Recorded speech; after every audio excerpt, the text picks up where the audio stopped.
Myslím si, že sme do toho vstúpili dobre, mali sme tam aj nejaké šance. Myslím, že v hre 5-5 sme mali miernu prevahu.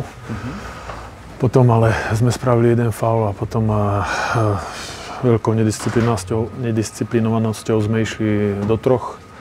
Tam sme vlastne dostali na 2-0.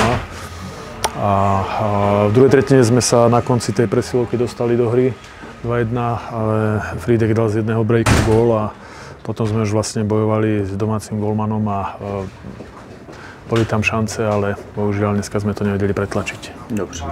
A ještě vás poprosím, domácí v průběhu první třetiny využili 2 přesilovky v rozmezí 26 sekund. Jak takhle pasáž ovlivnila zbytek zápasu podle vás? Tak absolútne by som povedal, lebo dá sa povedať, že sme boli dobre nastavení do toho zápasu. Myslím, ako som povedal, 5-5 to bolo uspokojivé a potom vlastne to mužstvo samozrejme trošku padne, ale naďalej sme hrali, myslím, že sme boli aktívni, ale žiaľ sme nedávali góly.